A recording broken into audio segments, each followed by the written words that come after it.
Good evening, the 16th of February 2025. This is Sunday Express on KBC Channel 1.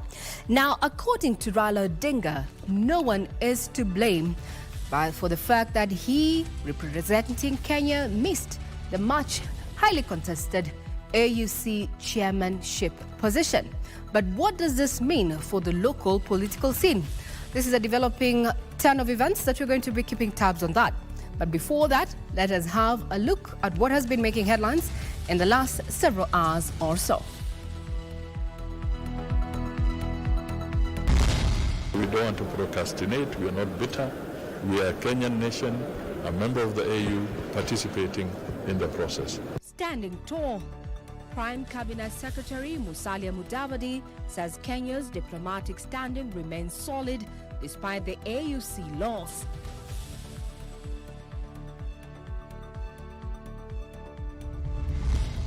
To say that President Ruto did everything possible.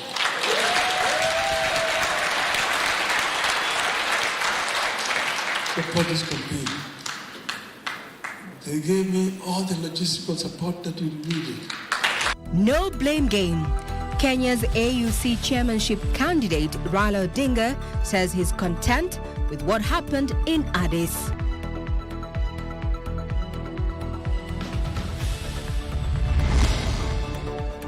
And Baringa's senator passes on.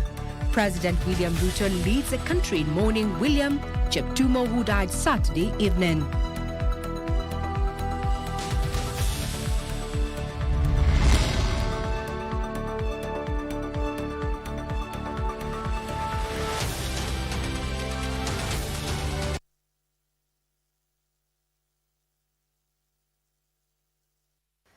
Good evening once again. I'm Regina Manyara and this is Sunday Express. Now we start off with that. What we just mentioned is the aftermath of the AUC elections, where Prime Cabinet Secretary Musalia Mudavadi says Kenya's diplomatic standing remains solid despite the AUC loss. Mudavadi says Kenya remains undistracted by speculation that the Anglophone and Francophone fault lines could have handed Kenya the defeat.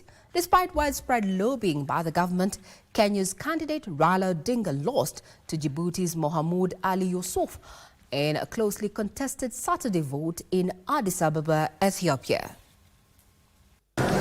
Reacting from the loss that saw former Prime Minister Raila Odinga lose to Djibouti's Mohamed Yusuf for the African Union Commission chair, the Prime Cabinet Secretary Musalia Mudavadi says Kenya remains unbowed. We don't want to procrastinate. We are not bitter. We are a Kenyan nation, a member of the AU, participating in the process. And Honorable Raila put up a very good fight in this contest. He didn't win, but he has been very democratic and come forward himself to say, let us move on. This chapter is now closed. He dismissed speculation that the Francophone and Anglophone politics were at play in Saturday's election. We are not in the business of dividing Africa on the basis of Anglophone and Francophone, or the other one, Russophone, which is the Portuguese direction. We are in the business of talking Africaphone. Mudavadi further dismissed that Kenya's position on the DRC crisis may have influenced the outcome. If you go back into the annals of history, you'll find President Jomo Kenyatta talking about it. The same issue. Jomo Kenyatta talking about the same DRC challenge. Nyerere spoke about it. Mbeki spoke about it. Surely, do you think that the DRC challenge has come to the table because of Raila's candidacy? Or because President Ruto is a president today? In fact, you missed an issue. President Kagame said that this issue is even older than himself. Meanwhile, the Kenyan delegation accompanying the former premier says Odinga's loss is a dent on Africa's reform bid. They, however, say this loss could see him return to the country to shepherd national conversations. Of the three candidates on the ballot, Kenya's Raila Amolo Odinga emerged as the front-runner in the first 2 rounds of voting. However, after 6 rounds, and in a spirit of Pan-African unity, He chose to step down, recognizing that after 7 rounds without an outright winner, one securing at least 2/3 of the votes, the election was likely to be deferred, possibly to the next summit. We were very hopeful for a win because we knew the kind of candidate that we had presented to Africa. We knew that Africa will have benefited immensely from Prime Minister Raila's experience, wisdom, and so many things that he's resolute about in his public life. We are still very proud of Baba, and we know that Baba still has a lot to offer in Africa and beyond. And so we just say congratulations, Baba. There have been a lot of factors, but it has nothing to do with the competence of our candidate. His credentials are there for everyone to see, but the delegates, they chose a different candidate. And on the final day of the 38th ordinary session of the African Union, President William Ruto chaired the Committee of the African Heads of State and Government on Climate Change. I take this opportunity to heartily congratulate Musa Ali for his election as the new chairperson of the Africa Union Commission. President Ruto expressed fear that the withdrawal of the United States government from the Paris Agreement would be a setback to climate cooperation and financing. Despite these changes and challenges, Africa must remain proactive, defend multilateralism, and demand the fulfillment of international obligations. The submission of new nationally determined contributions. John Jacob Kuria, Addis Ababa, Ethiopia. Now, on his part, a former Africa Union Commission chairmanship candidate Raila Odinga says President William Ruto did everything in his power to support him in his bid. According to Odinga, allegations that his candidature was designed to humiliate him are unfounded. He said that he came up with the idea to run for the seat, and President Ruto vowed to support him. We accept the results, and I've congratulated my competitor who has won, and I wish him the best. So there will be a lot of blame games that are going to be played. And people are going to say, oh, it is because, Baba did not do as much as he expected. Oh, it's because Baba is now tired, because he's too old. All sort of things. That maybe because those people used more money than they used. Oh, Ruto just wanted to humiliate Baba. It was not genuine in saying that he was supporting him and so on and so forth. But I made the decision myself and announced that I wanted to run for this position myself. Ruto only came and said he was going to support me. That President Ruto did everything possible. He gave me all the logistical support that you needed. And therefore I will not regret it. I will walk with my head tall.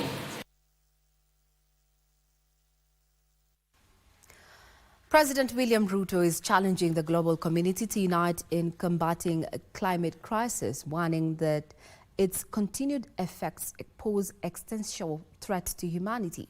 Speaking while chairing the Committee of African Heads of State and Government on Climate Change at the African Union headquarters in Ethiopia, President Ruto further expressed concern that the withdrawal of the United States from the Paris Agreement could hinder international cooperation and climate financing.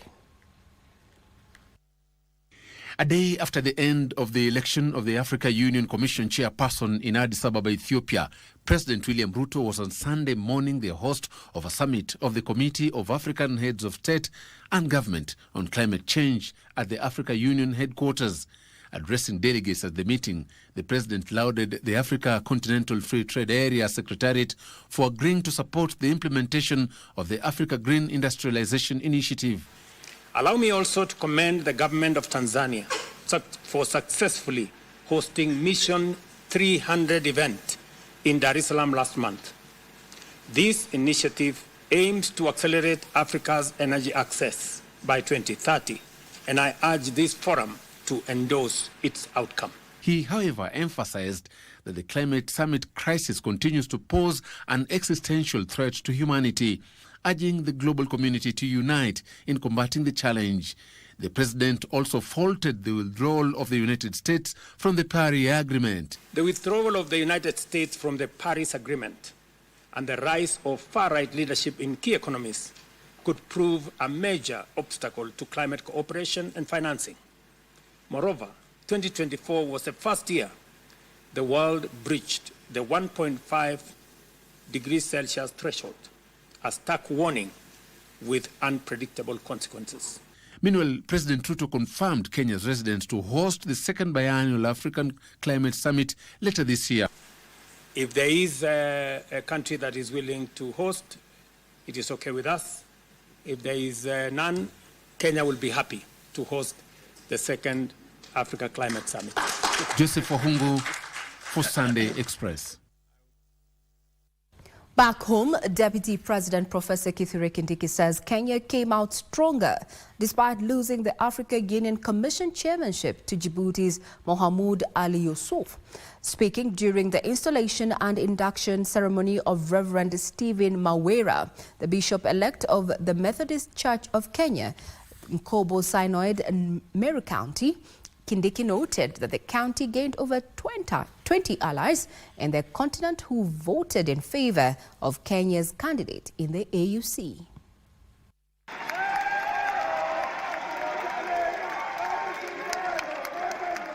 Following the outcome of the African Union Commission chairmanship in Addis Ababa, Ethiopia on Saturday,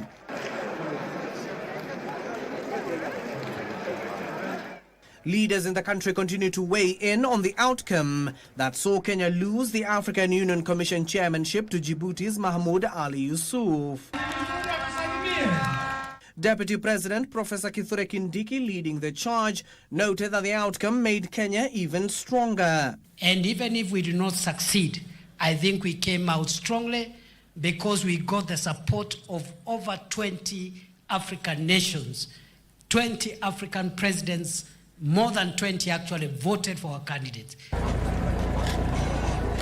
Speaking during the installation and induction ceremony of Reverend Stephen Manyara, the Bishop-elect of the Methodist Church of Kenya, Nkobo Synod in Meru County, the second-in-command further urged President William Ruto and the former Prime Minister Raila Amolo Odinga to continue working together. We just want to ask that the President and the former Prime Minister and all the leaders will continue working together to build the unity of Kenya, secure peace and stability for our country, the same way we were working together in that project, even if we didn't succeed.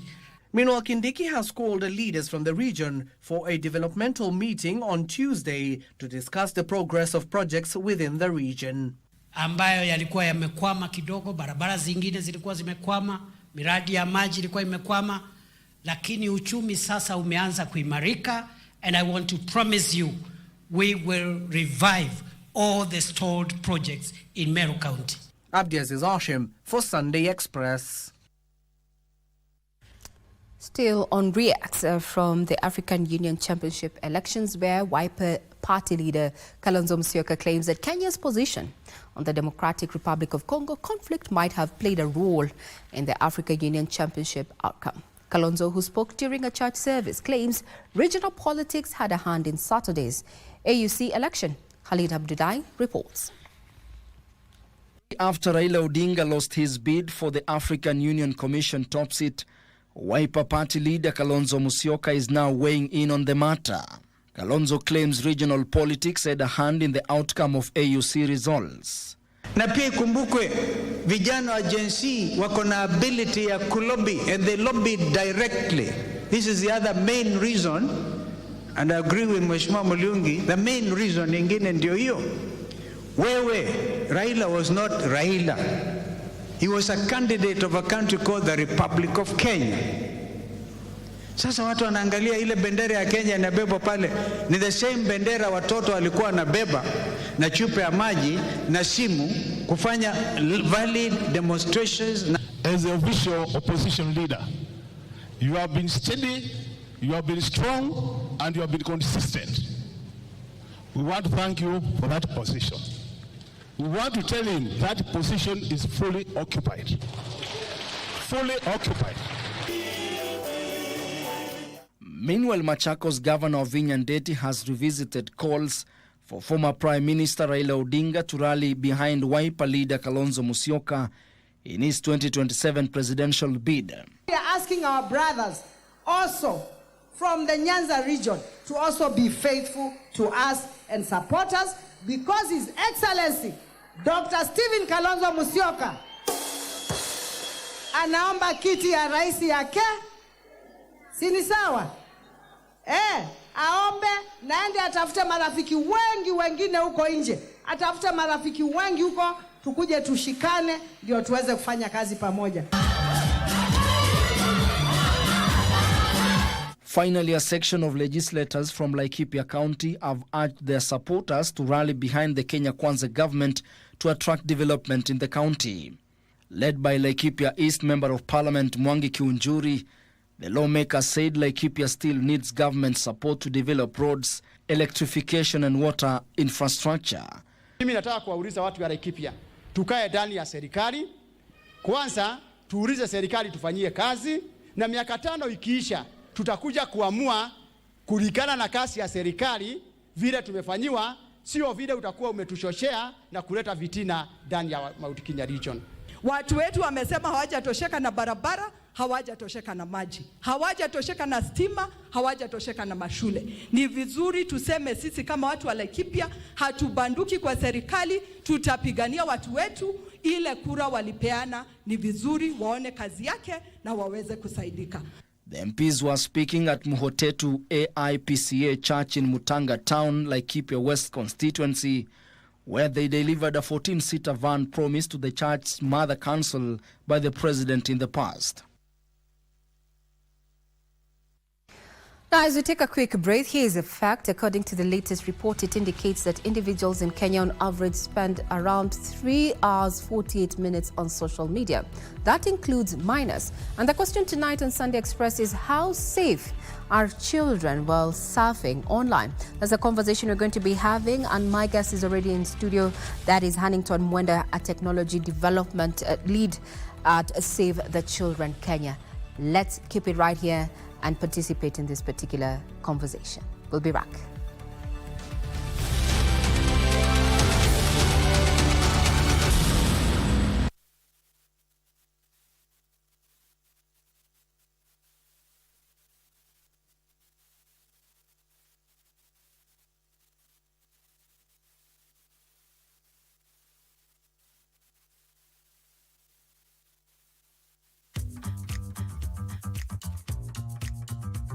Inuka na Lotomoto 2025 ni kujinua full kashamba kajuja mali safi worth 1.7 million Kenyan shillings na kamejiset kwa *570 hash na tushinde.com. Na ukiwai sahau landlord, unaongezewa 1 million Kenyan shillings ya kujenga kwa shamba yako.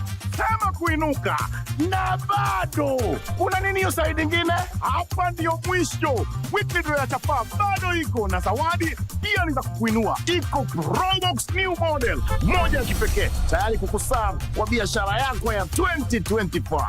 Iko Master Demio, kitu safi and sleek, ready kukuserve kwa machaji yako ya hapa na pale. Cheza mara kadhaa na uweze kujipatia entry tickets kibao na uboost chance yako ya kujishindia kwenye draw zetu. Na kama kawaida tutakubishia mahali popote uliko tukufikishie ushindi wako. Kila kona imejazwa kwa *570 hash option 2, 3 na 4 na tushinde.com, na kwako ni kuinuka na Lotomoto.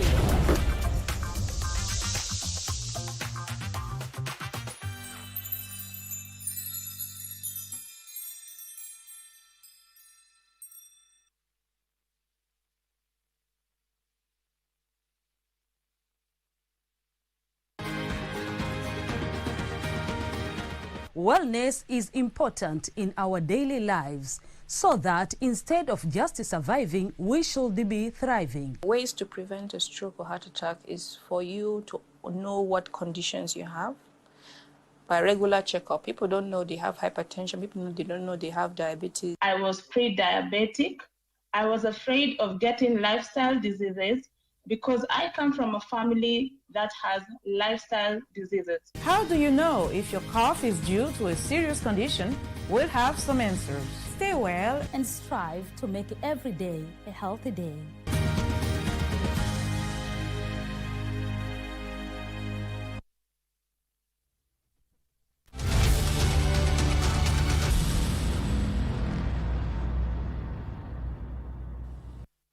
Yeah, welcome back. This is Sunday Express. I'm Regina Manyara and my colleague in sign language is Byron Abuli.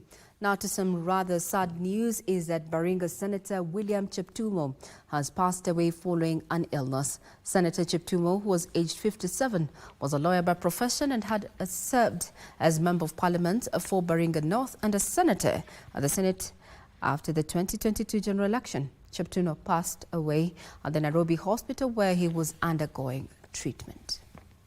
President William Ruto led the country in mourning the fallen senator. In his condolence message, President Ruto eulogized the late Cheptumo as a progressive leader who was dedicated to the public service. The senator, who died last night at a Nairobi hospital where he was receiving treatment, was elected 3 times as Baringo North Member of Parliament before being elected Senator of Baringo County in 2022. Senate Speaker Amason Kingi, who confirmed Cheptumo's death, noted that the country has lost a leader who firmly believed in devolution and consistently seized every opportunity to advance its cause and the welfare of Kenyans. Area residents mourned their senator as a dedicated leader who undertook his legislative responsibilities with unmatched zeal and selflessly articulated the interests of the people of Baringo and Kenyans at large. Huyu amekuwa rafiki wetu na hata tunapozungumza tulikuwa tumetengenezea mpaka tukatengeneza hata ofisi katika bunge letu la assembly Mheshimiwa Cheptumo kwa sababu ya ile heshima kuna sisi na ile hutu Mheshimiwa Cheptumo amekuwa nayo ndio imefanya sisi tufike mahali tuko leo. Cheptumo amekonjeka kwa muda mrefu, lakini mimi nasema kama mkaji wa Baringo, poleni sana watu wetu. Honorable Cheptumo is a pillar. He has been a mentor. He has mentored so many MCS. So many MCS will tell you that they are where they are because of Honorable Cheptumo. Before his demise, the late Senator for Baringo County, William Cheptumo, served as the chairperson of the Senate National Security, Defense and Foreign Relations Committee. For Sunday Express, I'm Gladys Mongai. May his soul rest in peace. And we condole with family and friends of the late senator there. Now, Education Cabinet Secretary Julius Migosi Ogamba has assured schools that the delayed capitation funds will be released this week, attributing the delay to pressing national commitments. Speaking during the launch of a book marking 60 years since the establishment of the Kereri Girls High School, Ogamba clarified that the 25% capitation disbursement was part of the 50% allocation for the first term.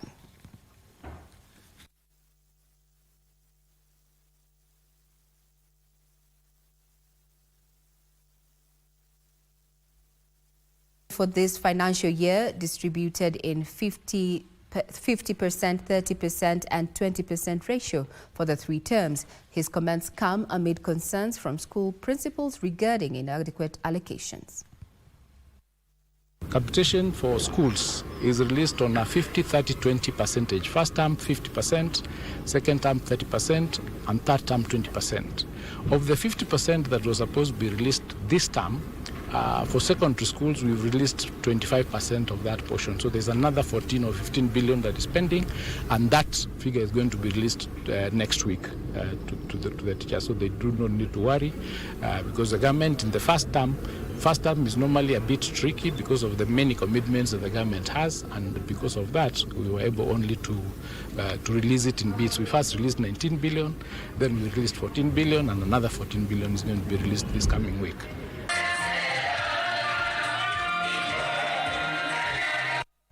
Now, a section of traders under the Eastleigh Business District Association have threatened to go to court if the county government of Nairobi will not address the issue of hawkers, whom they accuse of blocking access to shopping malls. The association, led by Organizing Secretary Omar Abdi, expressed concern over the situation, saying illegal hawkers operate on pavements, blocking malls and posing risks during emergencies. At the Eastleigh Business Hub, tens of hundreds of hawkers display their wares at every available space to cash on the many potential customers flocking the busy city suburb.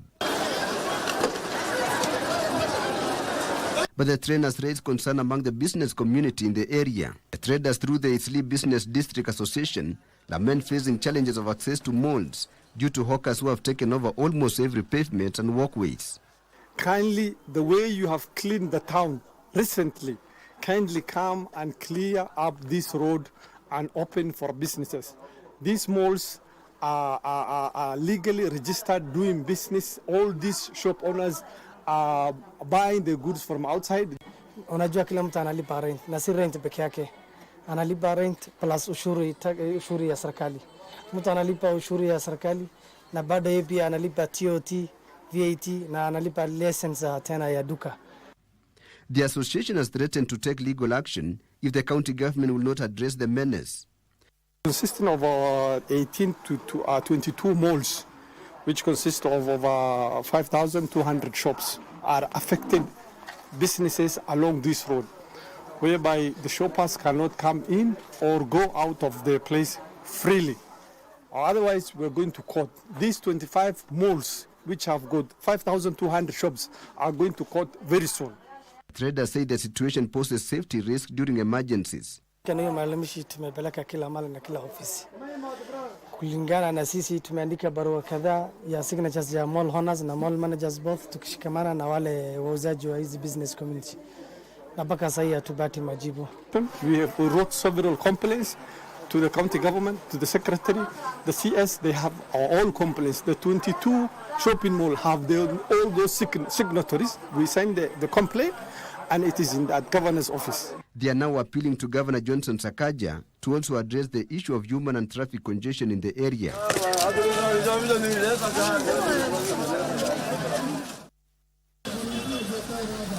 If you have been to Nairobi, you must have, taken a walk down Eastleigh, and you must know exactly what is going on ground. We'll be waiting to see exactly what turn of events happens in regard to this matter. Now, Muslim faithful in the country are now calling upon well-wishers to help the less fortunate in the society. Subsequently, a section of the Muslim faithful participated in a walk to raise funds for the needy as they geared up for the holy month of Ramadan, which kicks off next month.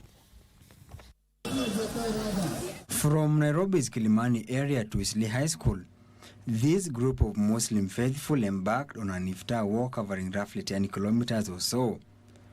The initiative, a noble gesture by Zakat Kenya, aims to raise funds for the less fortunate in the society. We want to ensure that those who are not in a position, to break their fast with food, be able to be in a position to actually break their fast with joy and also with dignity.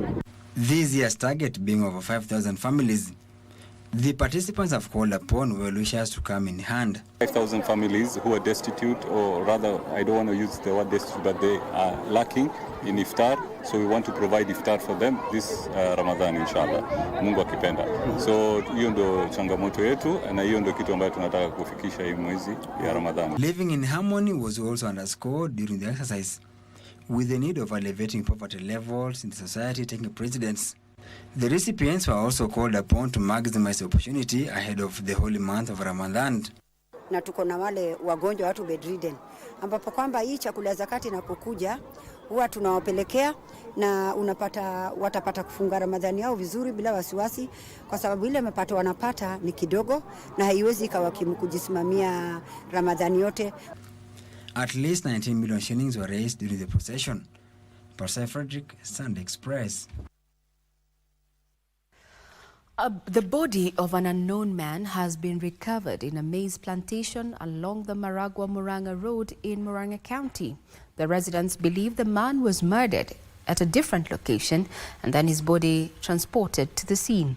The residents claim insecurity cases have been rampant in the area. They are blaming the police of laxity over the rising insecurity. The residents of Maragua in Murang'a County are living in fear. They say they are apprehensive about their safety and that of their children, following increased cases of murder, rape, sodomy, and theft in the area. On Sunday morning, an unknown man was found murdered and his body dumped in a maize plantation along Murang'a Maragua Road.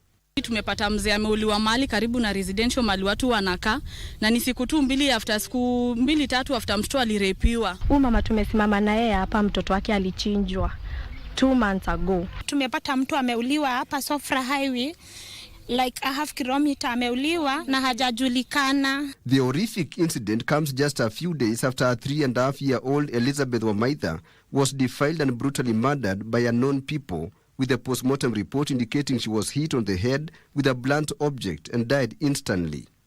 Cases of insecurity are on the rise in Murang'a County, with residents now calling for a complete overhaul of police officers in Maragua Police Station. They have blamed the police of sleeping on their job, despite numerous pleas by residents to the police to arrest the situation. Sisi Maragua tunaomba tu security. Hakuna kitu ingine. Tunaomba tu serikali tuwekee tu security. Kwetu kumeibiwa kukusaba 2 weeks. Sunday baba mwingine akasodomaiziwa na hapa. Tunaomba tu serikali tuangalie. Tilio Marco for Sunday Express.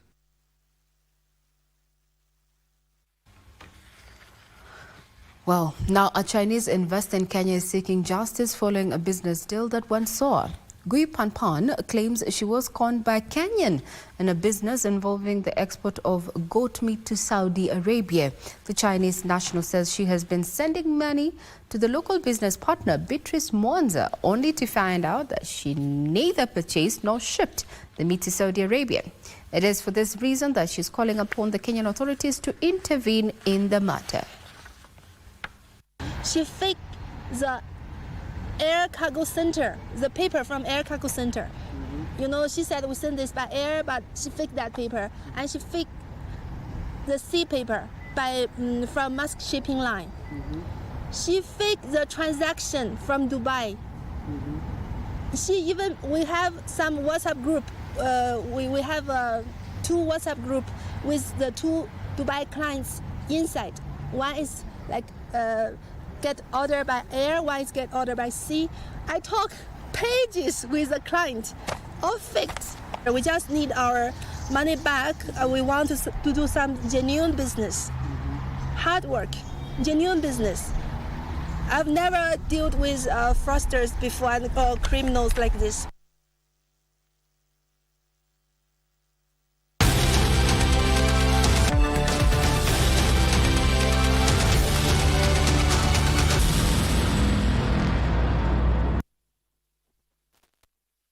Hii Macadamia iko kwa star 570 hash. Cheza sahihi ikiwa ni option 2, 3 na 4. Ama pia unaweza cheza kwa tushinde.com. Register, deposit na ucheze. Cheza wakati wowote na ucheze mara kadhaa ili kujaza entry ticket zako kwenye draw ya ushindi. Inuka na Loto Moto.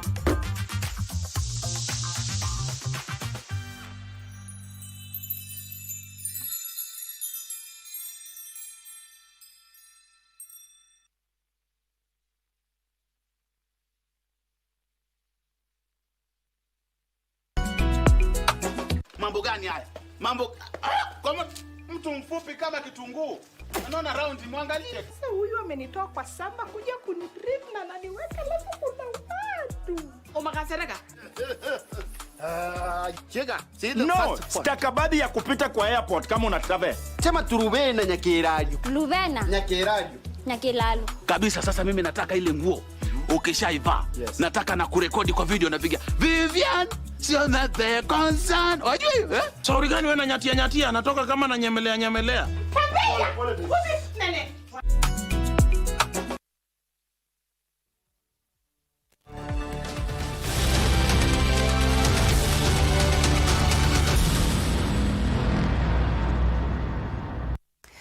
We're in the digital era that is currently driven by technology. However, in as much as we're making strides in technology, there are those in the society who are suffering most, and these are our minors. So tonight, we're talking about safety of children online, given that Kenya has statistics around each of us here, the 50 million of us, plus or minus those who have a smart gadget, spend on average 3 hours, 48 minutes on social media. That includes minors. So how safe are they? Tonight, that's the conversation we're having, and our guest is none other than Hannington Mwenda, who is a lead technology for development that Save the Children Kenya. Karibu sana, and thank you very much for your time. Thank you. Now, we are online. We are not going to shy away from that. This is the 21st century, Sure. And it's driving the economy and literally everything that we are touching. Yeah. From where you sit as a person within this particular value chain, we're talking about online safety. How are we looking in 2025?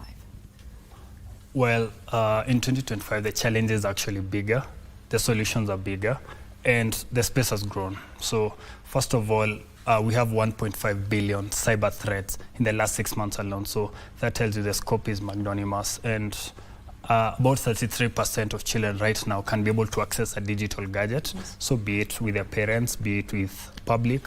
So the scope is big, and the solutions are there. We are approaching now the AI age, the age of frontier technologies, and also the government has done quite a lot to counter these. And also, you know, the forces, now we are bringing everyone in. We're looking at a multi-stakeholder integrated approach.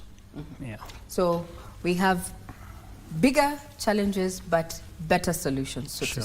Now let's talk about the challenges there, because if we look at it this way, there's an issue of lack of awareness of minors when they're surfing this online. They really are not aware of the dangers that they, you know, that potential dangers. So how do we increase that awareness? First of all, the biggest gap that there is parents, mostly because they don't, you know, the awareness that needs to be there, mostly it should be the people who surround children, you know, understanding the key indicators of online grooming. You know, these are when you know a child is overspending their time online, when they are all of a sudden having strange behaviors, like they're keeping to themselves alone. Maybe your son or daughter has a new phone, you know, they have these online personas that they're adopting, the use of mature language. These are some key indicators of online grooming, which parents should be aware of. Mm-hmm. And for these, even as I Save the Children, we've developed a positive parenting manual to make sure that parents now are cultivating a relationship that children can feel safe to air them, because actually 2 out of every 3 children who are bullied online or who face online grooming do not feel safe to report to their parents. Mm-hmm. We'll tackle that, but then there's this term that you have dropped there, grooming. A majority do not understand what constitutes grooming, because if someone approaches you for a friend request on one of these apps, at what point does it become, you know, a potential abuse just waiting to happen?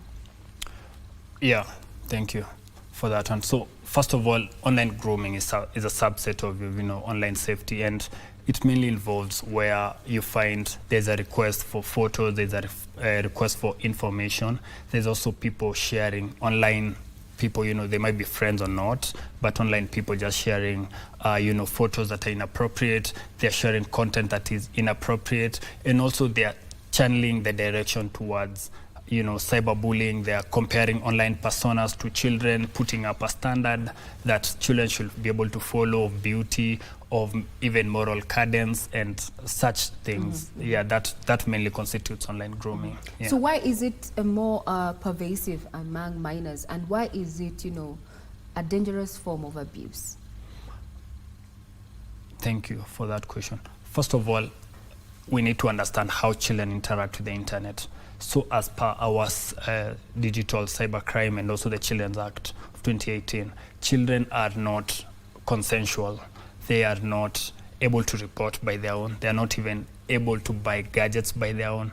They are not even able to buy anything online by their own. Mm-hmm. So it means whenever they access internet, they know most times it's because it's not monitored. So the perseverance there, or the possibility of online grooming, is very high, because most times they're not monitored, because the devices cannot be tracked down to them. So that could actually explain the reason why a lot of cases of online grooming go unreported. Yeah. Like shadow boxing. Yeah. And also this latest report has indicated that grooming, a majority of children who are groomed end up actually meeting their perpetrators, you know, of those heinous acts that have been so far reported. You've mentioned from your experience is that 2 out of 3 cases reported, or rather, or noted down, children do not come out to actually talk about it. It is found out in an indirect manner. Why aren't our children reporting these cases? Yeah, that's actually a very interesting observation that we actually also made, that there's a difference between, and children that we surveyed showed a difference, and a huge difference between knowing what online safety is, knowing what are the risks to the online safety, and worrying about online safety. So what happens is, because of the way nowadays a lot of media presents itself, you know, we're in this age of social media, we're in the age of unregulated technology, we're in the age of information. So information might even get to children faster than their parents. So a lot of times children, and coupled with the fact that children do not like, as I told you earlier, to report some children, it's very hard for parents to actually trail that information. Okay. So because children are endearing themselves, and you know what would push children to actually online grooming would be subtle things that have existed before, things like peer pressure, things like societal standards, things like what they see in the media, and actually what they have access to. So they would even follow leads that they're not sure about, because that is what they've probably seen trending online or something. Yeah. Now, before we look at what is actually pushing them, or rather making them susceptible to this grooming, you've mentioned one aspect that we do not have, there's a gap, you know, in seeking redress for cyber crimes, or rather online bullying for children. Yeah. Yet we have made strides, like looking at the Computer Misuse Act and such. We have made inroads in terms of policy. Yeah. But why are we still having these gaps in terms of seeking redress? Yeah, first of all, I want to commend, you know, the establishment, the government, the stakeholders. Even from 1998, you know, there was the Cyber Crimes Act. Yes. We have now the Digital Violations Act that we've been implementing, and so there actually is a lot of legislation, right? But then what there is and what needs to be put into a lot of force is the need for integrated approach, you know, stakeholders, multi-stakeholders approaching parents and schools, because that's where mostly the epicenter of online grooming is, actually where children can be able to access gadgets, and it's mostly in those 2 areas. And you know, the knowledge gaps that are with the curriculum, and even with what teachers are able to give, and also what parents know, is what actually contributes to, you know, children having access to online predators, online phishing attempts, and all these manner of cyber crimes. Yeah. So schools and homes need to be integrated. Yeah. A multi-sectoral approach would actually, that is what you're recommending from that particular end. But then we've also seen overseas that there's a trend now where children are getting groomed, bullied, and ending up taking their lives. Before we get to that level, you know, losing such young lives, from where you sit as a private sector player, what do you think we can do to that, other than that multi-sectoral approach? I'm imagining, how then do we approach families, because we live in different strata of society. There are those who have access to online gadget, or rather electronic gadgets, at a young age. There are those who come to interact with them maybe in school and such. How do we match that? How do we create a synergy to build capacity?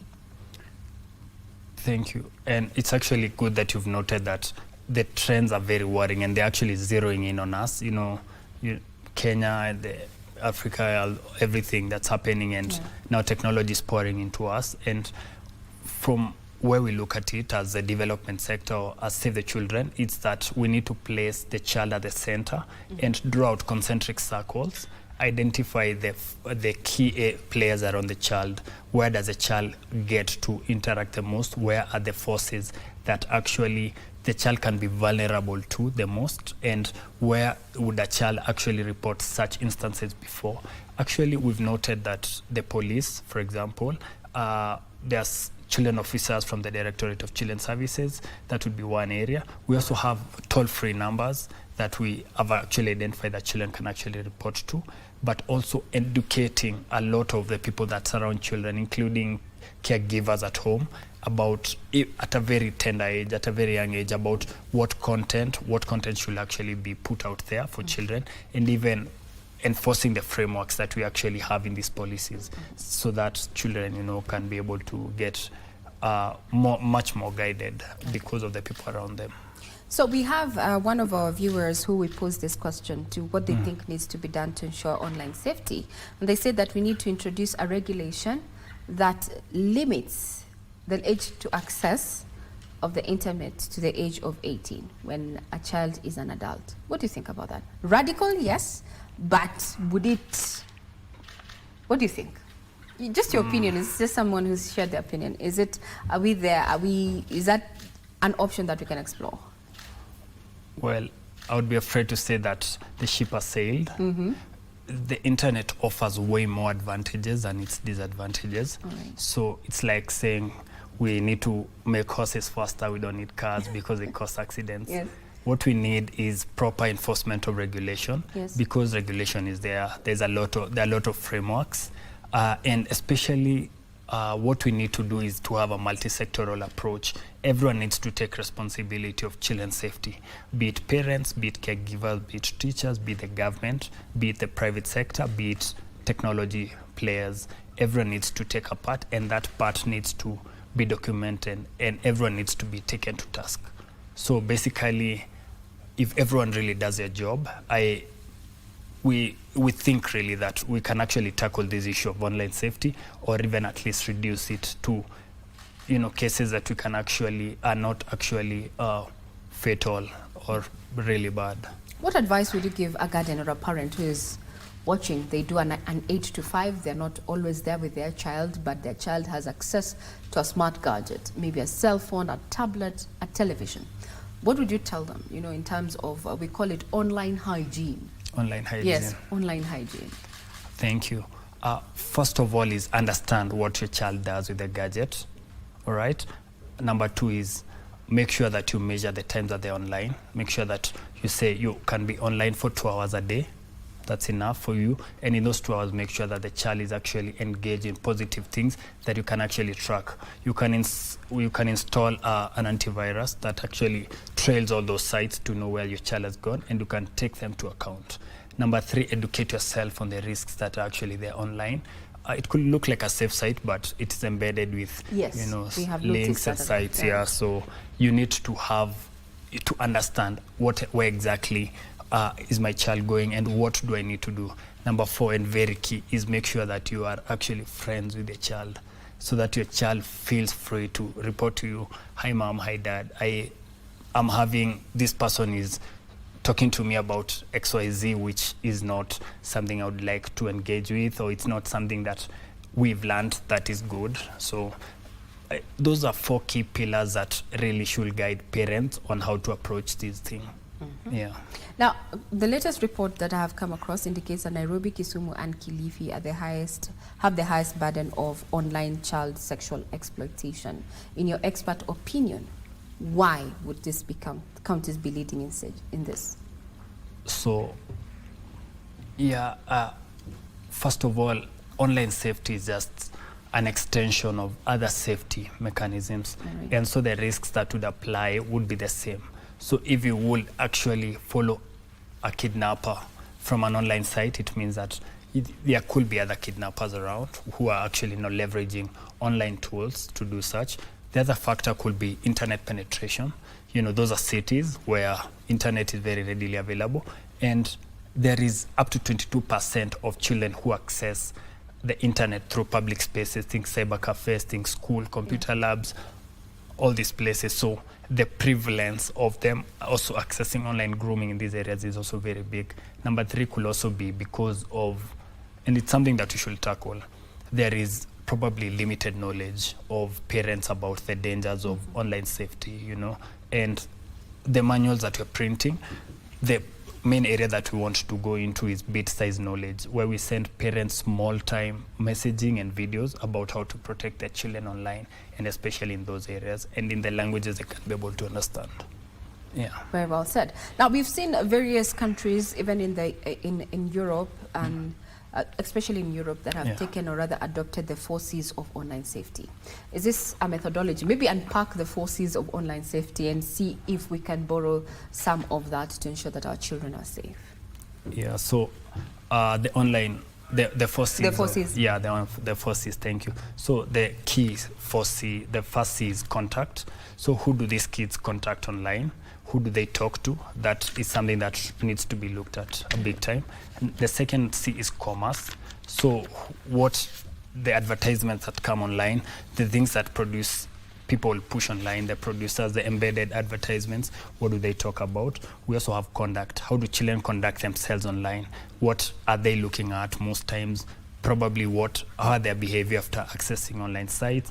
And the last one is also content. These are very big.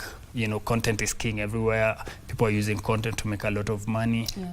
And it is pushing them to boundaries that have not been known before. There are all manner of things around. Nowadays, there are also online personas. There are people doing everything so that they can actually have that extra coin. Most of who don't need it, actually. But then the online chase for clout is very big. So that's the 4 C's are actually a very good fragmentation of online safety. And areas to tackle. So I'll give you a parting shot. I know we marked the online safety, child online safety like a week ago on the 11th. It's not even a week, it's barely a week. So what are your take homes as we come to a close? Thank you. So actually this is the 12th anniversary of the Safe Internet Day here in Kenya, the second Tuesday of February, every second Tuesday of February. My parting shot is that we are actually capable of tackling online safety. We have the tools, we have the capabilities, so let's give it a multi-sectoral approach. Let's make sure that we all understand what this means to all of us as parents, as people who surround children, really. So even the technology partners and the government, these are rallying call to all of us to put in a big emphasis on online safety. These are our children and these are the leaders of tomorrow. Very well said. That has been our guest. That is none other than Hannington Mwende, who is a lead technology for development leader at Save the Children Kenya. Clarion call is that we need to take up a multi-sectoral direction when it comes to ensuring the safety of our children while they're surfing the internet, because as it is, we need to build their capacity in the knowledge to know, the tools, and the tools also to navigate, around the online space for their safety. Well, that puts a couple matters discussion tonight on Sunday Express, but we are not done and dusted. We want to give you a sneak peek into what has been making headlines in the counties, where the family of the late former provincial Commissioner John Mburu is currently embroiled in a contentious land dispute over a 300-acre property located in Nairobi's Githurai 44 estate. Relatives of his late wife, Camelina Ngami Mburu, are accusing a private developer of illegally encroaching on the land, subdividing it, and selling portions to unsuspecting buyers. This and other stories in our county news roundup. According to the family, police deployed at the controversial property forcibly evicted the family's construction workers and demolished structures on the property. In calling for further intervention from the Inspector General of Police to resolve the matter, the family says that they have provided ownership documents to the Director of Criminal Investigations for verification. Na ningeuliza serikali ingilie kati, iangalie ukweli. Hakuna vile Muhindi akuje atunyang'anye shamba. Ile hali tuko na document ya hiyo shamba. Na tungeomba serikali iangalie hizi makaratasi zetu na za Muhindi, ukweli ubainike. And more than 1,500 squatters living on a 400-acre parcel of state land in Kiambu County have appealed to the Lands Ministry to settle them. The squatters, who have lived on the land for over 30 years, expressed their frustrations and pleaded with Lands Cabinet Secretary Alice Wahome to intervene in the matter. Kama sisi wakaaji ama wenyeji ambaye ni wale wasasi wetu walipewa hiyo shamba na Moi, hatujawahi hitwa kikao, hawajai hita members kutujulisha ama kutuambia kuna shida hii na hii. kwa sababu samba serikali ishatupea na indara zote pitisha. So wale wanaoendelea na hii kesi ndio tumekuja kujua ni nini kinasababisha, na sisi tunapa haki yetu tupewe, tutakatakatiwe shamba tupewe, sababu serikali ishatupea. Tungetaka wasiri alisome wahome aseme hivi akuja angalia hiyo shamba ya kamiti, hiyo kamiti forest akuja angalia. Elsewhere, the Kenya Institute of Special Education now says Kenya's competency-based curriculum will help solve challenges faced by people with disabilities in the country. They are putting up 2 centers. One will be in Embu, another will be in Machakos. Because the government is inclusive in all its discussions, it's going to bring anyone on board.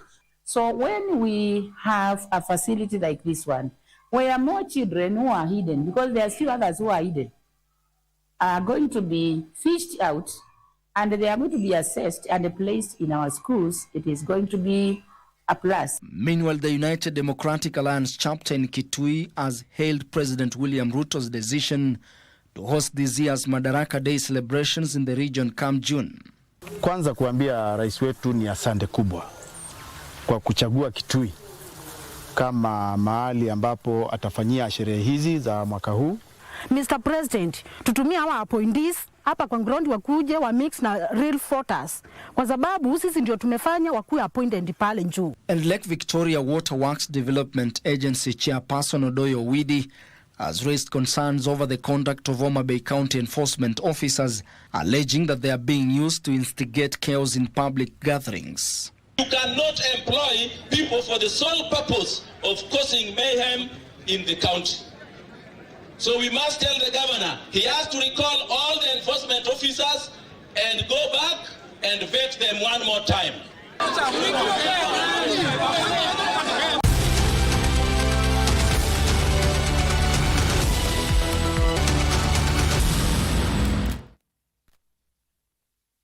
Here we go. Cheer your favorite team and win big on MeChezobet.com. Casino, Aviator, and other crash games also available at MeChezobet.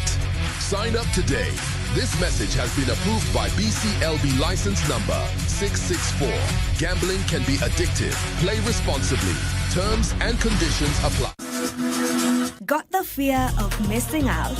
Want to keep up with all the latest entertainment news and latest celebrity gossip? From the latest rumors to popping events to the newest fashion trends, here is where you get all the tea or juice when it comes to entertainment, and you get it served on time. All that and so much more on Grapevine every single Monday from 10 p.m.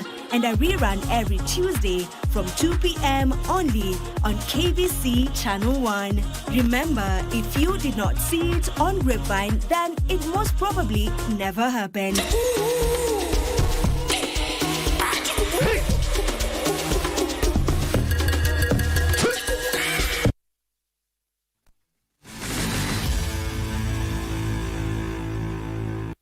Welcome back. Now to sports. The 2 FKF Premier League matches that played today both ended in a goalless draw. Gor Mahia drew 0-0 with Tusker FC, while Shabana also played to a goalless draw with Maratare United. Tusker remained second on 39 points, 2 points behind leaders Kenya Police, while Gor Mahia are third on 35 points. Shabana's 1 point leaves them on 8th position with 29 points, as their opponents Mathare United sit 14th on 22 points. Leta ndani kule, anakachao ya nje. Alpha Kristo Nyango tena. Kaenda kucheza box, yupo Dennis Siguma ba kupokea mpira ya pili. Analeta ndani huku. Hatari ile. Wanakosa hapa. The Kenya Ice Stock Sport national team will report to residential camp on the 20th of this month, 10 days before their trip to Austria for the World Championship. The team has been beefing up their training before reporting to the camp next week, and today they had an afternoon training session at the University of Nairobi. After a grueling selection process that saw 12 players, 6 men and 6 women selected to join the national team, the Kenya Ice Talk Sport national team is intensifying training as they hunt for nothing less than a bronze medal at the World Championship set for next month in Austria. Doing very well is winning gold. There's no short of that. We are going there to compete. We're not going there on tourism. We're not going there to watch others. We are going there to compete. We are bringing our A game, and that is what we need to deliver. We have individuals who various individuals who have brilliant. One, there are people who are very good in stalking, people who are very good in combination, and people who are very good at placement. So we have to do together and work as a team so that we can incorporate all those talents into one. The 12 were selected after an individual target shooting process and will be representing Kenya in the global event that has also attracted dominant nations in the sport, including Finland, India, China, Guatemala and Iran. Their training has been very good. They've been very persistent. They've been coming for training. We're actually having a camp the last week before we travel to Austria. So that is the time we'll be looking at how far they have gone. But so far, they have really done a good job. The Kenyan team boasts of experienced players accompanied by young talents, and having won a bronze medal at the 2015 European Championship and a gold and a silver at the African Cup, they are going for one better in Austria. We are representing the country, so no matter what the results are, we must put in our right foot forward and work as hard as possible, because it's the image of the country that is very, very important. Number two, we expect also very high levels of discipline from the team. The Ice Talk Sport World Championship will be held from the 3rd to 9th of March 2025. Now, all the best to this particular team as they get into camp ahead of their tournament in Austria. And just a question from my producer, I was wondering why then the education system ministry back then when he was in school, they did not introduce Ice Talk, but they focused on having him run the marathon. Well, as you ponder on that, Elfin Evans fended off a determined charge from Toyota Gazoo Racing teammate Takamoto Katsuta to win the Rally Sweden and move into the World Rally Championship lead. The Rally Sweden is the second leg on the WRC calendar and just comes before the Safari Rally Kenya, set for the 20th to the 23rd of March this year. After 4 days of intense action on Umea's frozen stages, Elfin Evans delivered when it mattered most, shutting the door on Takamoto Katsuta in a dramatic final day to claim his 10th career WRC win by 3.8 seconds. Starting Sunday with a 3.0 seconds advantage, the Welshman briefly lost the lead as Katsuta came out firing, producing a 7.5 second stage win on Vastavic's opening run. But Evans fought back in style on the repeated run that followed, setting the benchmark time to reclaim control by 3.7 seconds before hammering home the advantage with a commanding drive through the rally-ending Wolf Power stage, sealing victory as Katsuta held off Thierry Neuville, who finished 11.9 seconds back from the top spot in third. The result moved Evans to the top of the FIA World Rally Championship standings with a lead of 28 points after 2 of 14 rounds, building on his runner-up finish at the season-opening Rally Monte Carlo last month. Neuville, the reigning champion, had to work hard to secure the final podium spot, fending off resurgent teammate Ot Tanak in his i20N Rally 1 car by just 4.9 seconds. Two-time WRC champion Kalle Rovanperä endured a frustrating weekend, claiming just one stage win across the rally's 18 tests and ultimately trailed Tanak by 16.0 seconds as he settled for 5th position. The WRC now heads to Africa next for the legendary Safari Rally Kenya, round 3 of the season, from the 20th to 23rd of March. And finally, that sets a cap on Martyrs News this Sunday. Wishing you a great week ahead. I'm Regina Manyara, and my colleague on sign language has been none other than Byron Abuli. Have a great one.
moto. Kashamba, kajuja, mali safi. Worth 1.7 million Kenyan shillings na kamejiset kwa star 570 hash na tushinde.com. Na ukiwai, unaongezewa 1 million Kenyan shillings ya kujenga kwa shamba yako. Na bado, kuna nini hiyo side ingine? Hapa ndio mwisho. Weekly draw ya chapa bado iko na zawadi pia ni za kukuinua. Iko Probox new model, iko Master Demio. Cheza mara kadhaa na uweze kujipatia entry tickets kibao na uboost chance yako ya kujishindia kwenye draw zetu. Kila kona imejazwa kwa star 570 hash option 2, 3 na 4 na tushinde.com na kwako ni kuinuka na Loto Moto.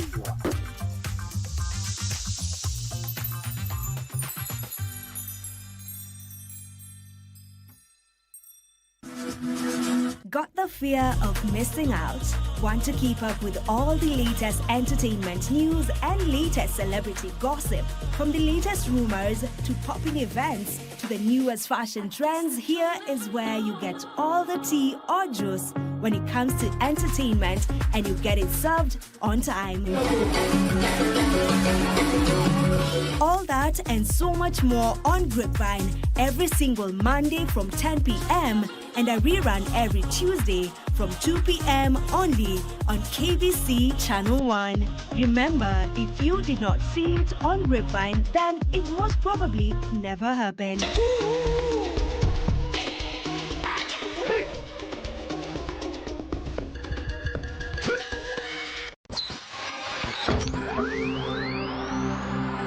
Pindi tunapowasha vifaa vyetu, tunapata fursa ya kutangamana na wasikilizaji wetu. Karibu sana thĩinĩ wa tabarĩra ya Rwĩga. Tunapeperusha utangazaji uliobobea katika habari, nĩ ũndũ wa macio na mangĩ maingĩ, burudani, nĩ harĩa tũkoragwo tũkĩigua nyĩmbo mwaki nyĩmbo hota na hamasisho la kiroho. Usiachwe nyuma. Jiunge nasi kwa safari ya kufana katika 99.5 FM. Shoro FM.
Ndio. Daktari mmefika. Mimi siwezi jua ni pale. Nikikuambia huwezi jua. Naona. Sasa mimi hata nashindwa naweza sema. Juu ya Mungu. Wow. Karibuni. Asante.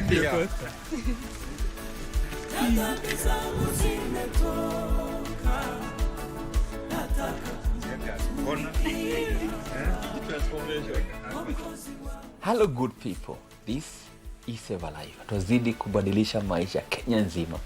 Na leo niko mahali kunaitwa Lower Kabete. This is in Kiambu County. Ndio kutembelea Bwana Charles.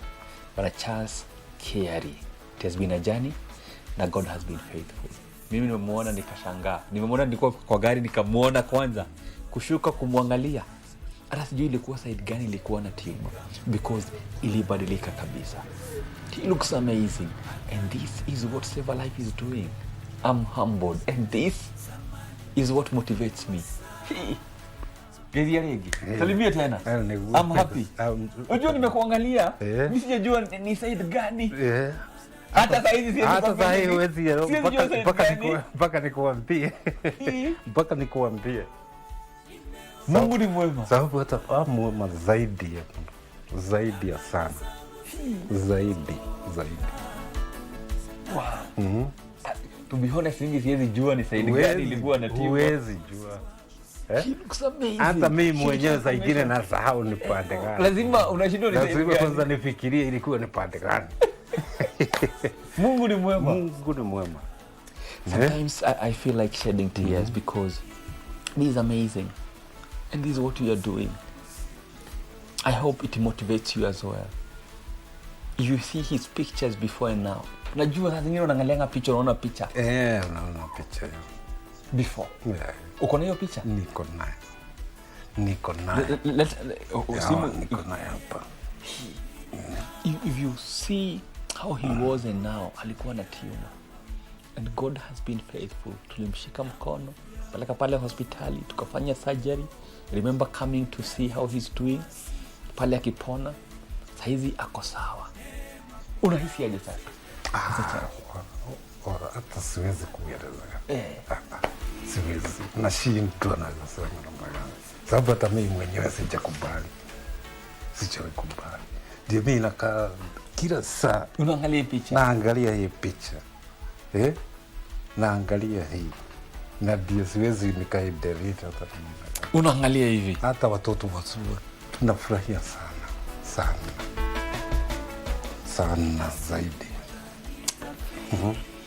Wow. What's your message to save a life? This is what you are doing. And you unasikia amefurahia. Zaidi. I'm sure even the family is happy.